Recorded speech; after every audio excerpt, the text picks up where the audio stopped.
Moikka, mä oon Miisa Mei. Tervetuloa mun musiikkikanavalle. Viime viikolla mä puhuin musikaalisuudesta mun videolla, ja jos sä et ole nähnyt sitä videoa vielä, niin mä laitan tuohon alle linkin ja varmaan johonkin tohon tulee kanssa sellainen ehdotus, niin voit käydä eka kattoo sen ja sit palata tähän videoon. Tässä videossa mä aion tehdä musikaalisuustestin ja katsoa, että miten musikaalinen mä oikein olen. Mä löysin YouTubesta tämmösen testin, mutta koska mä en löytänyt noita virallisia testejä netistä, niin mennään nyt tänne. Katsotaan, mitä tästä tulee. Aha. Mä en pystykään tekemään tätä testiä, koska Adobe Flash Player ei ole enää tuettu, joten nyt mä etin jonkun toisen testin. Palataan kohta. Okei, mä löysin tämmösen Harvardin musikaalisuus-älykkyystestin. Nyt mua jännittää tosi paljon tehdä tää, ja mä toivon, että mä en nyt todellakaan nolaa itteeni täysin, mutta katsotaan mitä tästä tulee. Okei, tässä on aluksi ensin tämmöisiä taustatietokysymyksiä. Okei, tässä testissä on 3 erillistä osiota: rytmistä, sävelistä ja melodian erottamisesta. Ja keskimäärin tämän testin tekeminen kestää noin 20 minuuttia, mutta mä leikkaan tänne, että ei todellakaan tule ole niin pitkä tää video. Katsotaan miten mulla menee. Jännittää! Mulla menee niin tunteisiin, jos mä saan tästä jonkun huonon. Okei, tää eka on nyt semmonen, että tässä tulee 2 esimerkkiä, joista toisessa laulaja on epävireessä ja toisessa se laulaa vireessä, ja mun pitää tunnistaa, että kumpi niistä on epävireessä.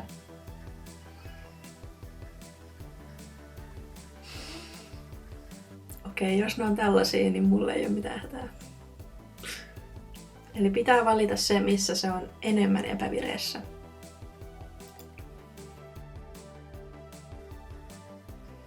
Tää on ainakin todella epävireessä. Eka oli enemmän. First. Correct, yay! Are you ready to continue or would you like to do the practice questions again? Ei kun mennään vaan eteenpäin. Tässä sanotaan, että yleensä ihmiset saa parhaan tuloksen, jos se ei niinku mieti liikaa, vaan ottaa sille intuitiolla sen. Okei, nyt mennään for real.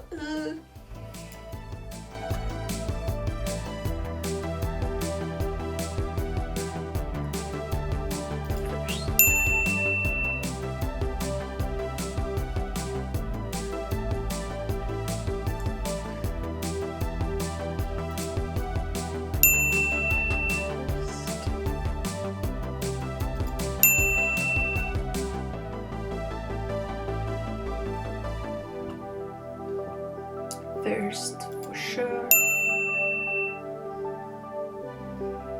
Tää oli vaikee. Mä sanoisin second. Tää on tosi epävireys. Joo, selkeä.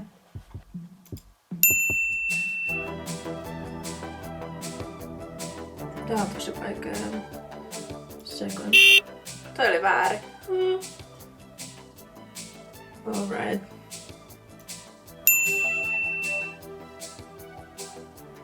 First for sure.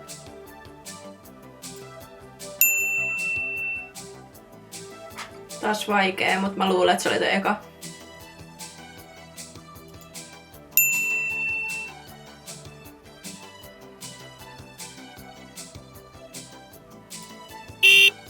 Toi meni väärin. Se oli tosi vaikea.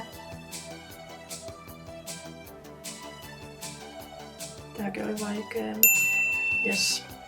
Nämä on molemmat tosi epävireisiä. No, otetaan se eka. Yes. Kyllä mä sanoisin, että se oli se eka. Yes. Okei. Mulla meni pari väärin, mutta mun täytyy sanoa, että oikeasti noissa joissain niin ne molemmat oli epävireessä. Ja sit se myös vaikeutti, jos ne soittimet oli tosi kovalla tai jos soittimet oli epävireessä. Niin se oli tosi vaikea tunnistaa, että mulla taisi mennä 2/15 väärin, joten aika hyvin kuitenkin. Okei, sitten toinen osio. Melodian tunnistusta. Nyt kuullaan sama melodia 3 kertaa. Joka kerta se on eri sävellajissa, mutta yksi niistä on melodisesti erilainen kuin ne 2 muuta. Ja mun pitää nyt tunnistaa, että mikä niistä 3 se on. Okei, tää on tosi kuumottavaa. Se oli harjoitus. Se oli ainakin aika helppo, mutta katsotaan, nää oli äskenkin tosi vaikeita, joten nyt tulee vielä harjoitus. Joo. Se oli helppo. Okei, mulla meni vähän ohi, koska mä luulin, että toi oli jo ohi, mutta siis mä luulen, että se oli toi ykkönen. Jes, oikein. Joo, pitää keskittyä. Mennään vaan. Helppo.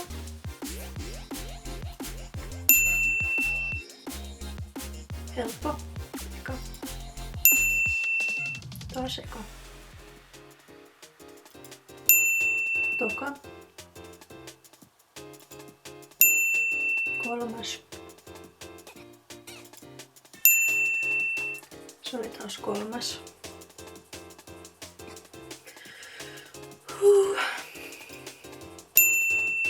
Taisi olla eka. Nää vaikeutuu koko ajan. Kakkonen oli erilainen. Ykkönen oli eri. Tää oli tosi vaikea. Nyt mä en oo kyllä ollenkaan varma. Ykkönen. Se oli helppo. Kolmas. Okei, mulla meni yksi väärin noista. Ja mä en tiedä johtuuko se siitä, että mulla herpaantui vähän keskittyminen, mutta se oli kyllä tosi pitkä melodia. Et se oli varmaan noista vaikein, mutta aika hyvin. 10/11. Mennään seuraavaan. Tää on mulle varmaan kaikkein vaikein, koska tää on rytmi. Ja mä en oo mikään maailman paras rytmissä. Mä osaan sanoa se jo nyt. Toivottavasti ei mene kuitenkaan ihan penki alle. Eli tässä soitetaan 2 esimerkkiä ja siellä taustalla kuuluu se tempo ja mun pitää valita se, kumpi on eniten siinä biitissä. Ja tässä sanotaan, että jotkut on tosi vaikeita, joten katsotaan. Ensin testi. Okei, taas tää esimerkki oli aika helppo, mutta joo, noissa aikaisemmissakin on ollut helpot esimerkit. Mutta nyt mennään oikeeseen testiin.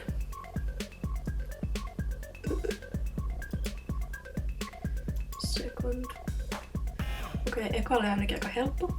Noi oli molemmat harjoituksia. Are you ready to continue? Mennään vaan nyt. Jatketaan.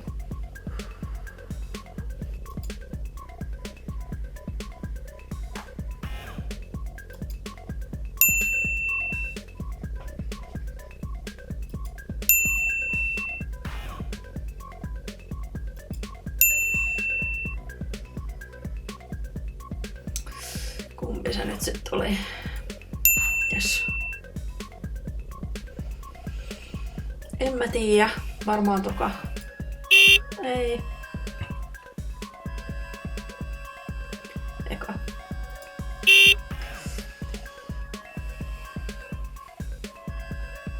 Nyt se on eka. Yes. Toka. Yes. Nyt se on eka. Nyt se on eka. Sanoisin, että eka intuitiolla. Yes.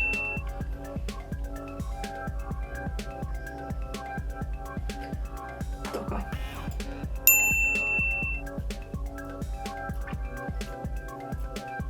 Eka.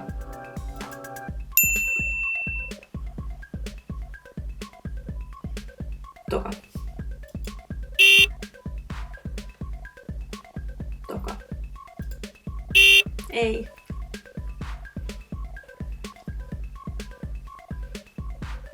Toka. Nämä oli tosi vaikeita. Jes. Viimeinen meni oikein. Okei, mulla meni näitä aika monta väärin. No mä en tiedä kuinka monta meni. Tossa kyllä auttaa ehkä toi, että rupes fiilistelemään sitä musaa, niin sit kun se menee niinku kroppaan se biitti, niin se tietää, että meneekö se klikki siihen. Katsotaas. Okei, mun tulos on tän mukaan 120. Pärjäsin tässä paremmin kuin 90,88% ihmisistä. Ihan ok. Kyllä mä oon tyytyväinen tähän. Tässä on vielä eri osioista on erikseen vielä. Ensimmäisestä siitä Mistuning Perception mä sain 122. Sitten Melodic Discrimination 134, mikä on 135 on niinku 99% ja mä sain 134, eli siitä mä sain tosi hyvin. Tosta rytmistä mä sain 104, eli 105 olisi 63%. Tässä oli tää video. Toivottavasti tykkäsitte katsoa, kun mä teen testiä ja oli ihan kuumotuksissa, mutta onneksi meni ihan hyvin. Jos sä haluat itse mennä tekemään tämän testin, niin se löytyy se linkki tosta mun video alta. Ja kiitos tosi paljon, kun katsoit videon. Paina subscribe ja like, jos tykkäsit videosta ja nähdään taas. Moikka!